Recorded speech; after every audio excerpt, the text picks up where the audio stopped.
নমস্কার। গল্পের ঝুলিতে সকল শ্রোতা বন্ধুদের স্বাগত জানাই। আজ আপনাদের জন্য গল্পের ঝুলিতে রয়েছে প্রভাত কুমার মুখোপাধ্যায়ের লেখা হীরালাল। গল্পটি ভালো লাগলে একটা লাইক করার অনুরোধ রইল এবং চ্যানেলে নতুন হয়ে থাকলে আরও গল্প শোনার জন্য চ্যানেলটি সাবস্ক্রাইব করতে কিন্তু ভুলবেন না। তাহলে চলুন শুনে নেওয়া যাক আজকের গল্প। হীরালাল জাতিতে ডোম, বৃদ্ধ হইয়াছে। বয়স ৬০ বৎসরের কম হইবে না। আকার খর্ব, দেহখানি ঘোর কৃষ্ণবর্ণ, অধিক স্থূলও নহে কৃশও নহে, কিন্তু এত বয়স হইলেও তাহার দেহে এখনও বিলক্ষণ বল আছে। একদিনে সে অনায়াসে ১০ ক্রোশ পথ চলিতে সমর্থ। তাহার চক্ষুর জ্যোতি আজিও অটুট আছে, প্রদীপের আলোকেও ছুঁচে সুতা পরাইতে পারে। গ্রামখানির নাম মানিকপুর। গ্রামের যেটা ডোমপাড়া, যেখানে অন্যান্য ডোমেদের বাস, সেখানে হিরু থাকে না। গ্রামের অপর প্রান্তে শ্মশান হইতে অল্প দূরে একখানি মাটির ঘরে সে একাকী বাস করে। তাহার স্ত্রী, পুত্র, পরিবার কেহই নাই। একে একে সকলেই মরিয়াছে। লোকে বলে ভূতেদের সহিত হিরুর ষড়যন্ত্র আছে। শ্মশান হইতে ভূতেরা গভীর রাত্রিতে তাহার সহিত সাক্ষাৎ করিতে আসে, কথাবার্তা কয়। সেই কারণেই হিরু নাকি ডোমপাড়ায় থাকে না এবং কথাবার্তায় অসুবিধা হয় বলিয়াই হিরুর সম্মতিক্রমে সেই ভূতেরাই নাকি উহার স্ত্রী, পুত্র, কন্যাকে একে একে মারিয়া ফেলিয়াছে এবং সেই ভয়ে ডোমপাড়ায় হিরুর যে সকল আত্মীয় স্বজন আছে, তাহারা কেহই আসিয়া হিরুর সহিত বাস করিতে সম্মত নহে। কিন্তু আবার কেহ কেহ বলে হিরুর এই ভূত অপবাদ নিতান্ত মিথ্যা কথা। তবে সে একজন গুণী লোক বটে। অনেক রকম ঔষধ তাহার জানা আছে। মন্ত্রে তন্ত্রে ঝাড়ফুঁকেও সে ওস্তাদ। অমাবস্যা রাত্রে জঙ্গলে ঔষধ তুলিতে যায়। গোখুরা সাপ মারিয়া তাহার বিষ নিষ্কাশিত করিয়া লয়, ইত্যাদি। যাহা হোক, ইহা সত্য যে ৫খানা গ্রামের ছোট লোক বিশেষ বিশেষ রোগের জন্য হিরুর কাছে ঝাড়াইতে অথবা ঔষধ লইতে আসে। হিরুর ঘরখানির দুই ধারে বাঁশের ২টি মাচা বাঁধা আছে। একটিতে রাত্রে শয়ন করে, অন্যটিতে হাঁড়ি কলসিতে তাহার চাল, ডাল এবং ঔষধপত্র থাকে।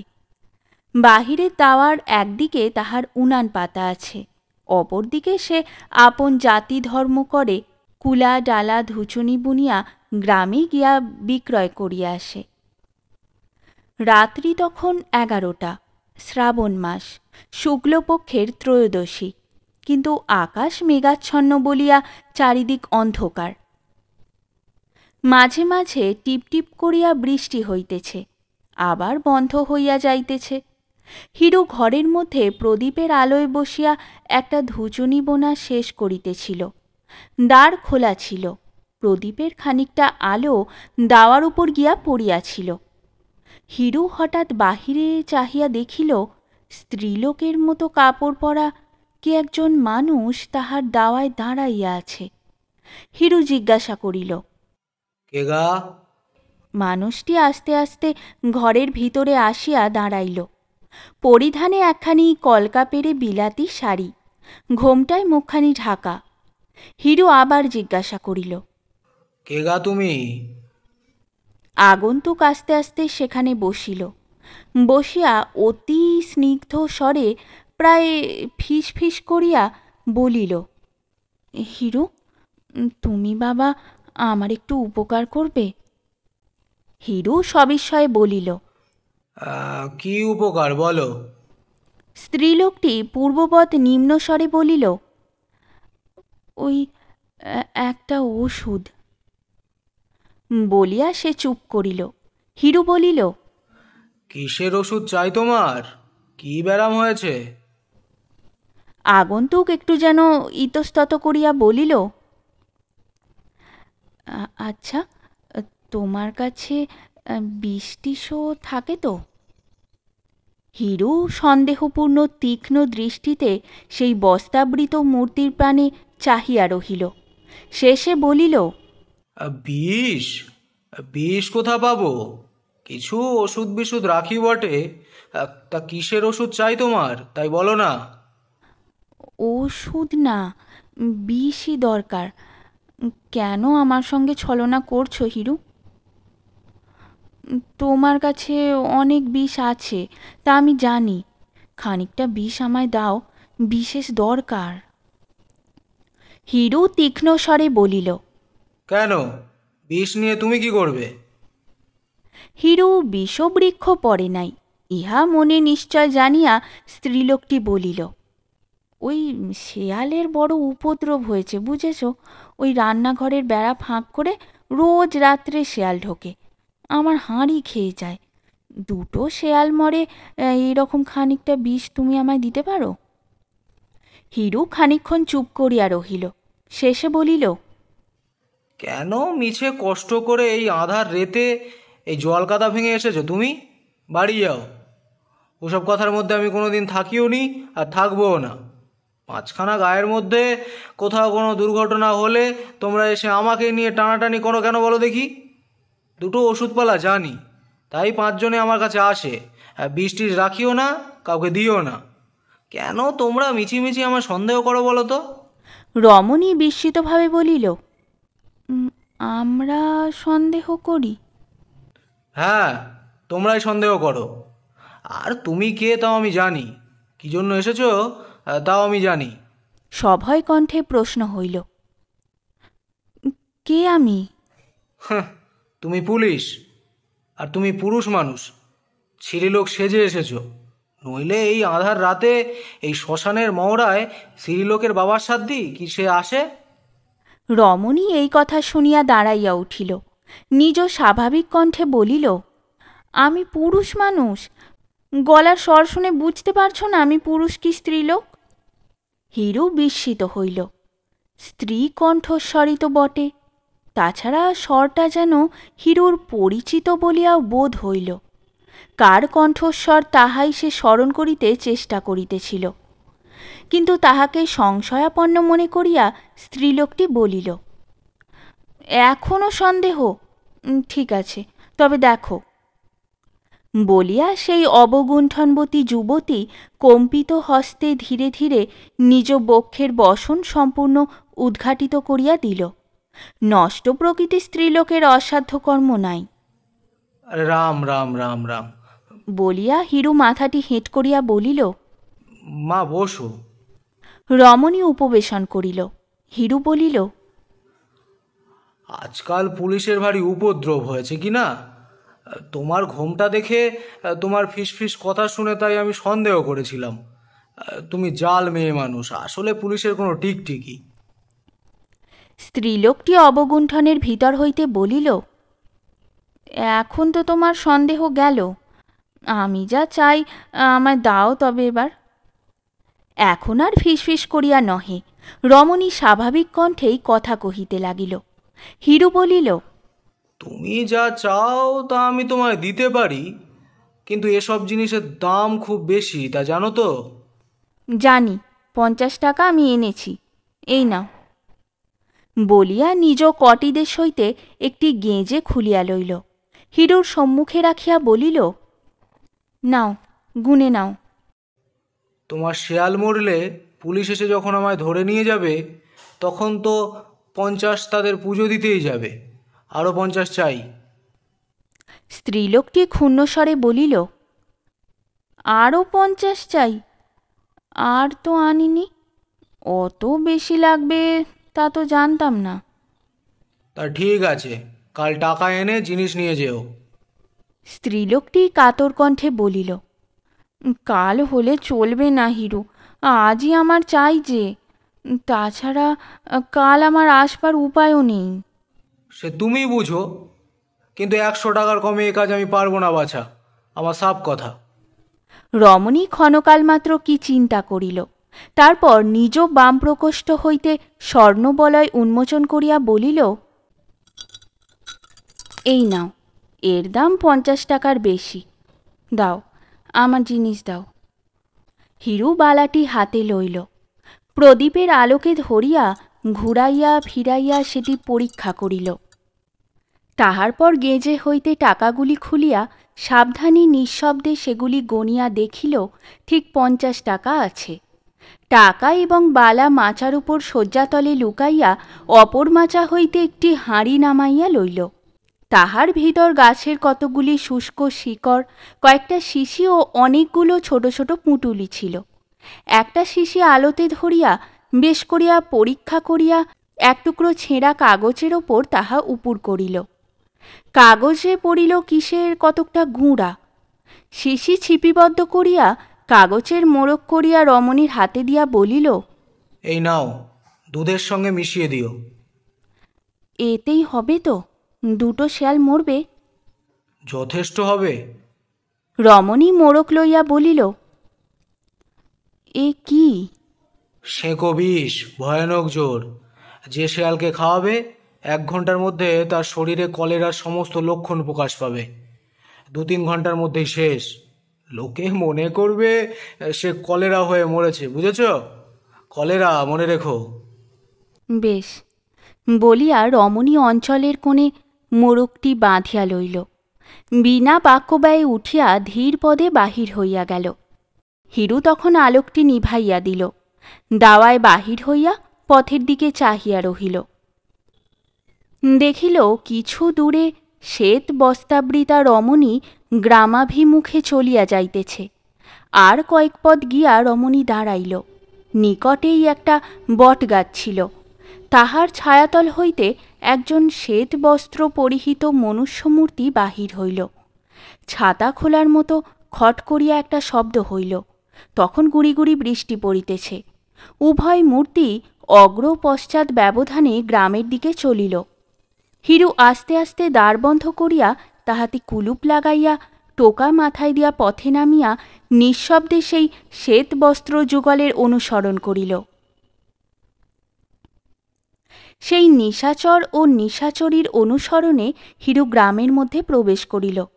কিছু দূর গিয়া তাহাদিগকে একটা বাড়ির সদর দরজার তালা খুলিয়া তাহার মধ্যে প্রবেশ করিতে দেখিল। হিরু তখন মনে মনে বলিল, ও, তোমায় ঠিকই সন্দেহ করেছিলাম তাহলে।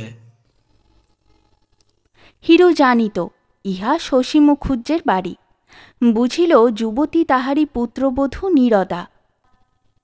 এই বাড়িতে হিরু মাঝে মাঝে আসিয়া নীরদাকে কুলাটা ডালাটা বিক্রয় করে।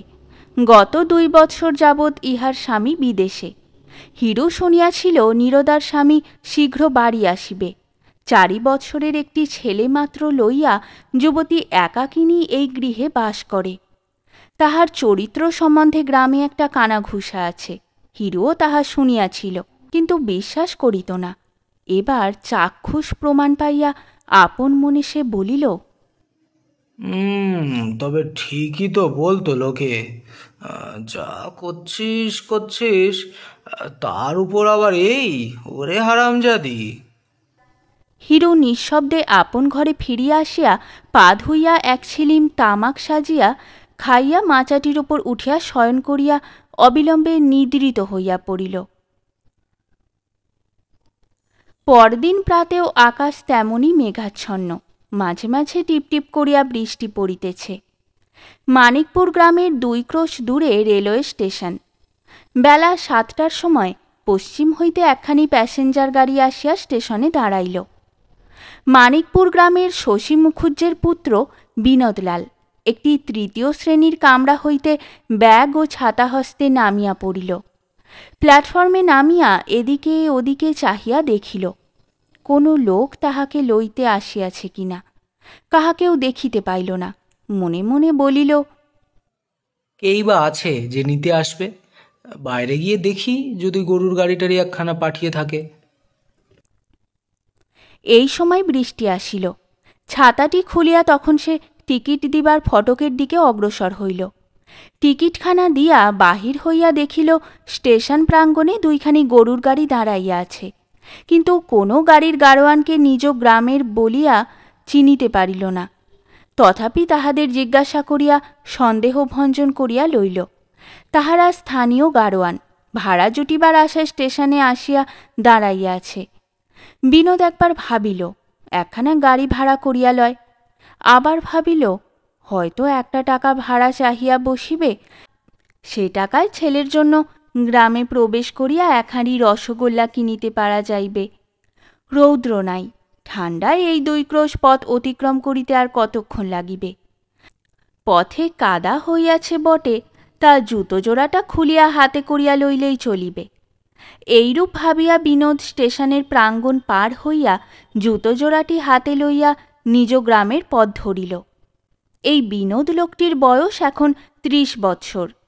বেশ হৃষ্টপুষ্ট চেহারা, চোখ দুইটি বড় বড়, সর্বদাই প্রফুল্ল বদন। বাল্যকালে লেখাপড়ায় বড় মন দেয় নাই। 18 বৎসর বয়সে 2nd ক্লাসে পড়িবার সময় তাহার পিতৃবিয়োগ হয়।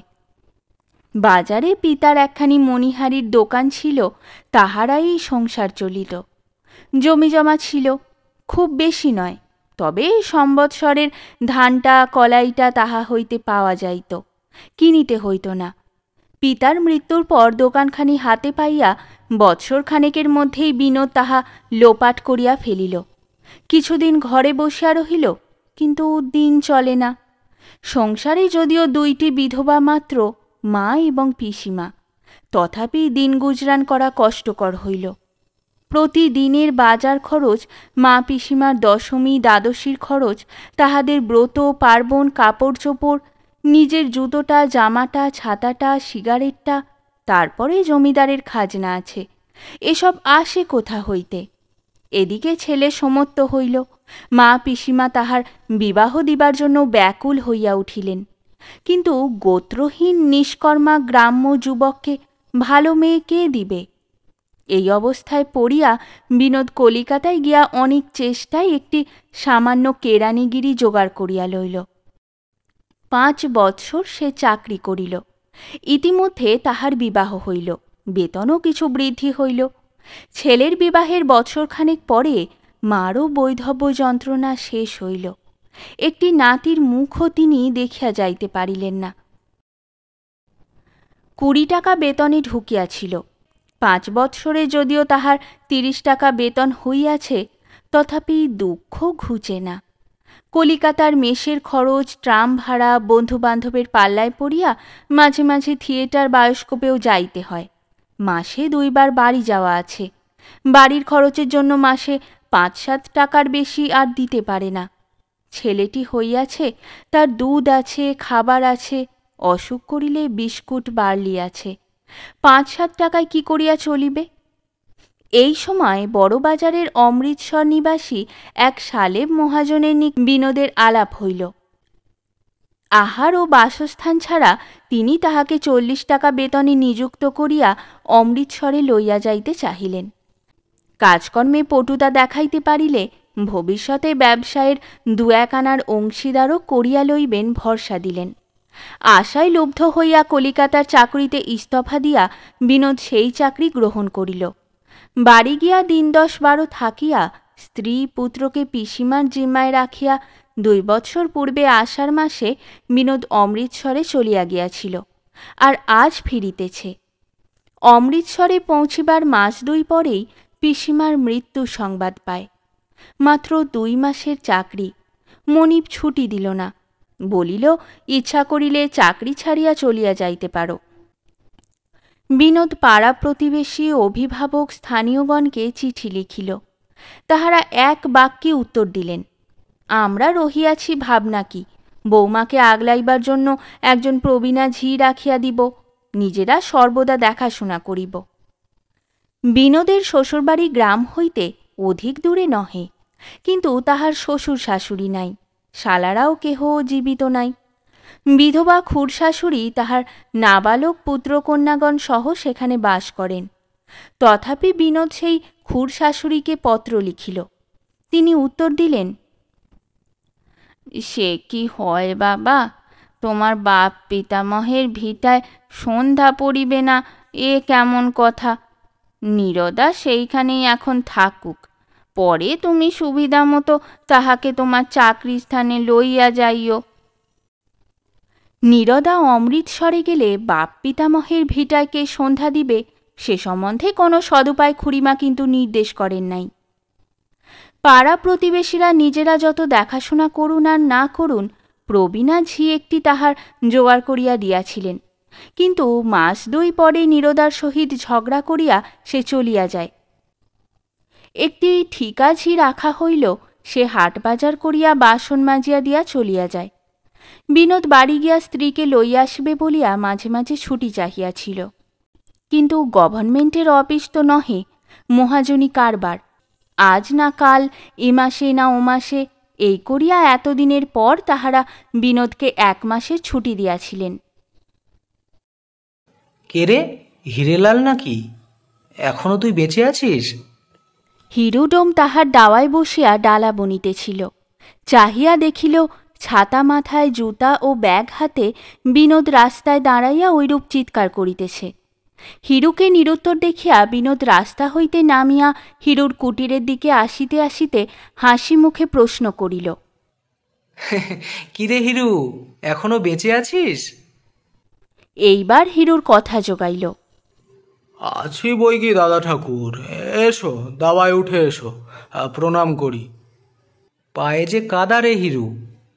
বলিয়া রাস্তা হইতে নামিল। নিকটে একটা গর্তে বর্ষার জল দাঁড়াইয়াছিল, সেইখানে পা ধুইয়া হিরুর দাওয়ায় গিয়া উঠিল। হিরু তাহাকে প্রণাম করিয়া বসিবার জন্য নতুন 1 টুকরো বাঁশের চাটাই বিছাইয়া দিয়া জিজ্ঞাসা করিল, এতদিন বাড়ি ছেড়ে কোথায় ছিলেন দাদা ঠাকুর?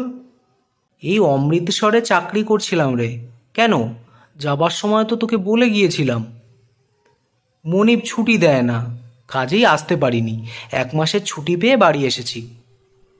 হিরু গম্ভীর মুখে অন্যদিকে চাহিয়া বসিয়া রহিল।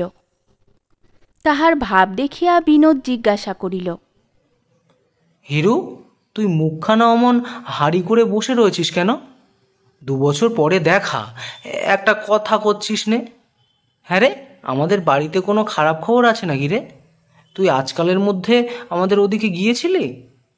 আমার ছেলে পরিবার সবাই ভালো আছে তো? হিরু গম্ভীরভাবে বলিল, অনেক দিন ওদিকে যাওয়া হয়নি। তা যাবি কেন? আমি বিদেশে যাওয়ার সময় তোকে বলে গেলাম, হিরু আমাদের বাড়ি সর্বদা যাবি, বউ একলা রইল, দেখবি শুনবি খোঁজখবর নিবি। তুই বললি তার খোঁজখবর নেব না দাদা ঠাকুর। তোমার বাপ একদিন আমায় যে উপকারটা করেছিলেন, আমি তো তোমাদের বিনিময়ে চাকর গো। তুই এ কথা বলেছিলি কি না বল? হিরু পূর্ববৎ গম্ভীরভাবে বলিল, মাঝে মাঝে আমি গেছি বই কি, তোমাদের বাড়িতে না গেলেও খবর টবর পাই। বৌমাকে কালও আমি পথে দেখেছি, সবাই ভালোই আছে। আচ্ছা হিরু, তুই এখন বস, আমি এখন উঠি। বাড়িতে হয়তো তারা কত ভাবছে। বলিয়া বিনোদ উঠিয়া দাঁড়াইল। হিরু বিনোদকে প্রণাম করিয়া গম্ভীর মুখে বসিয়া রহিল। বিনোদ চলিয়া গেলে সে আপনার মনে বলিল, হায় রে সংসার। আজ আর হিরু কুলা ডালা লইয়া গ্রামে বিক্রয় করিতে বাহির হইল না। সমস্ত দিন ঘরে বসিয়া রহিল, তামাক খাইল, অনেক চিন্তা করিল। সন্ধ্যা হইল, রাত্রি হইল।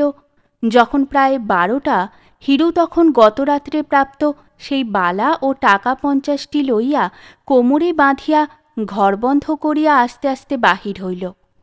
গ্রামের ভিতর দিয়া ক্রমে বিনোদের বাড়ির নিকট পৌঁছিল। বাড়ির চারিদিকে প্রদক্ষিণ করিয়া দেখিল ভিতরে কোনো সাড়া শব্দ নাই। নিস্তব্ধ, কিন্তু উঠানের আম গাছে আলো পড়িয়াছে। খিড়কি দুয়ারের নিকটবর্তী প্রাচীরের একটা স্থান নির্বাচিত করিয়া কৌশলে তাহার উপর উঠিয়া হিরু নিঃশব্দে ভিতরে লাফাইয়া পড়িল।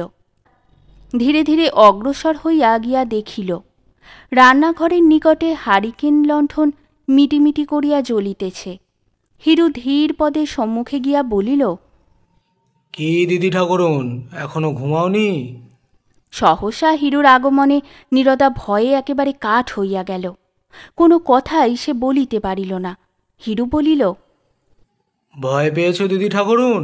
আমি হিরু, ভয় কি? এইবার নীরদার মুখ দিয়া কথা বাহির হইল। সে বলিল, হিরু, তুই চোরের মতো এখানে কি করছিস? বাড়ি ঢুকলি কি করে? পাঁচিল টপকে এসেছি। কাল ওষুধ নিয়ে এলে, ওষুধের ফলটা কীরকম হলো তাই দেখতে এসেছি।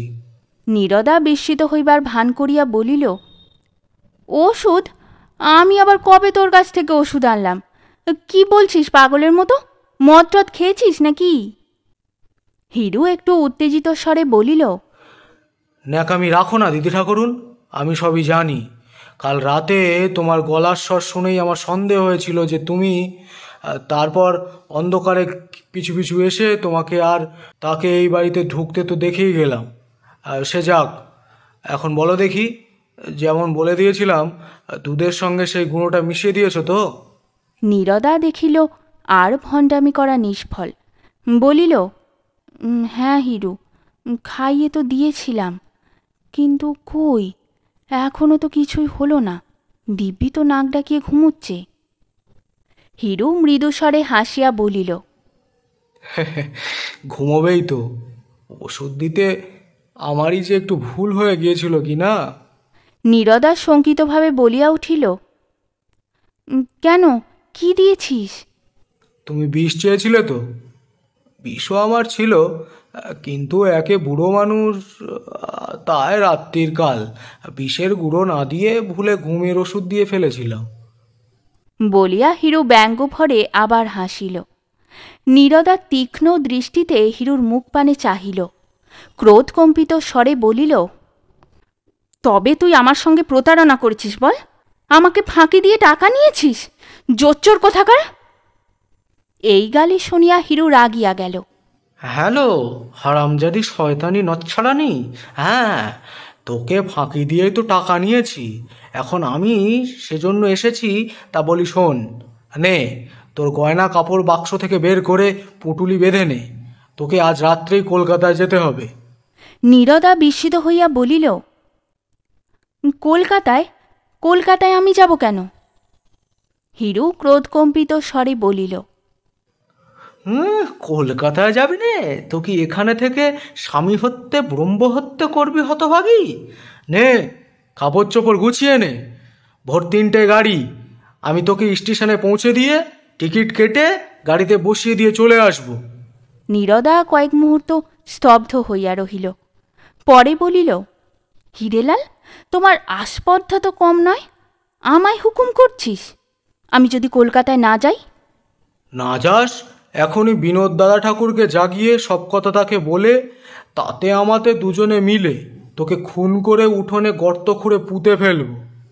হিরুর ভঙ্গি দেখিয়া এবং তাহার কথা শুনিয়া নীরদা ভয়ে কাঁপিয়া উঠিল, বলিল, হিরু, আমি যদি দোষ করে থাকি আমার স্বামী তার বিচার করবেন।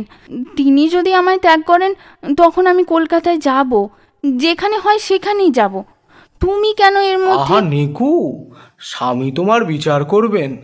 বেচারি অঘরে পড়ে ঘুমোচ্ছে, তুমি যদি আজ রাতেই তার গলাটি ছুরি দিয়ে কেটে দাও?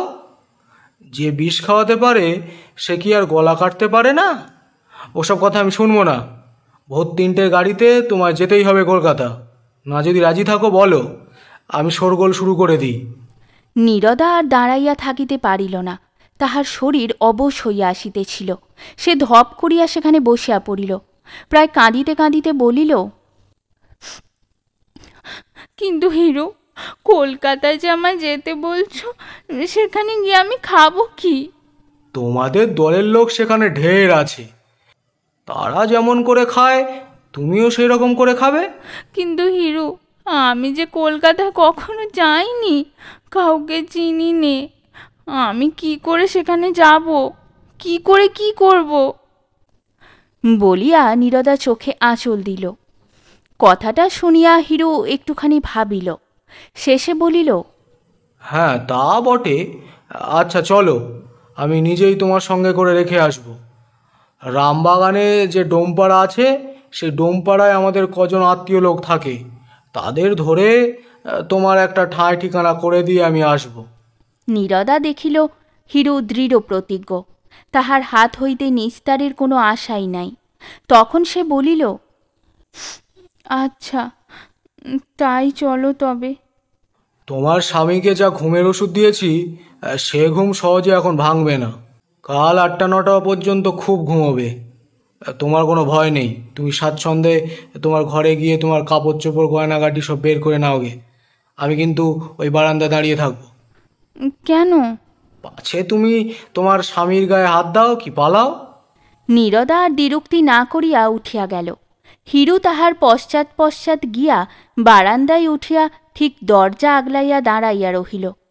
খাটের উপর দেখিল ছেলেটিকে পাশে লইয়া বিনোদ নাসিকা গর্জনপূর্বক অঘরে ঘুমাইতেছে। নীরদা বাক্স প্যাটরা খুলিয়া নিজ বস্ত্রালঙ্কার বাহির করিয়া একটি পুঁটুলিতে বাঁধিতে লাগিল। হিরু বলিল, এই নাও তোমার বালা নাও, আর 40 টাকা পটুলিতে বেঁধে নাও, 10টা টাকা আমি রাখলাম পথ খরচের জন্য। নীরদা দ্বারের কাছে আসিয়া টাকা ও বালা লইল। পুঁটুলি বাঁধা হইলে সেটি কাঁখে করিয়া হিরুর সহিত বাহির হইল। হিরু নীরদাকে লইয়া প্রথমে নিজ কুটিরে আসিল। বাক্স খুলিয়া সাফ ধুতি বাহির করিয়া পড়িল। বহুকালের একটি পিরান ছিল, তাহা গায়ে দিল। একখানি উড়ানি চাদর ছিল, তাহা মাথায় বাঁধিল। জুতা পায়ে দিয়া ছাতা লইয়া ঘরে দ্বারে কুলুপ দিয়া নীরদার পশ্চাৎ পশ্চাৎ স্টেশনের দিকে চলিল। পরদিন প্রাতে নিদ্রাভঙ্গে বিনোদ স্ত্রীকে না দেখিয়া অত্যন্ত ব্যাকুল হইয়া তাহার অন্বেষণে ব্যাপৃত হইল। ছেলেটা মা মা করিয়া কাঁদিতে লাগিল। ক্রমে বিনোদ অভাগিনীর পদস্খলনের বৃত্তান্ত অবগত হইল, কিন্তু সেই রাত্রে কাহার সহিত কোথায় যে নীরদা অন্তর্ধান করিল তাহা সে কিছুই বুঝিতে পারিল না।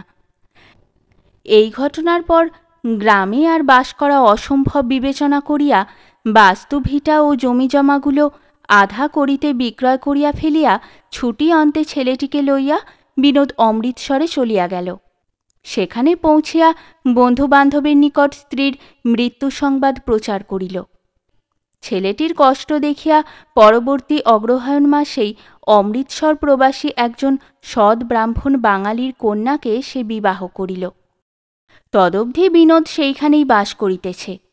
চাকরিতে তাহার উন্নতি হইয়াছে, নিজের একখানি বাড়িও সেখানে নির্মাণ করিয়াছে শুনিতে পাই। শেষ হল আমাদের আজকের গল্প। গল্প পাঠে এবং মহিলা চরিত্রে আমি তৃষিতা, পুরুষ চরিত্রে শুভঙ্কর। গল্পটি ভালো লাগলে লাইক এবং শেয়ার করে দেবেন, আর আরও গল্প শোনার জন্য চ্যানেলটি সাবস্ক্রাইব করতে কিন্তু ভুলবেন না। খুব তাড়াতাড়ি নতুন একটি গল্প নিয়ে ফিরে আসব। সকলে ভালো থাকুন, শুনতে থাকুন গল্পের ঝুলি।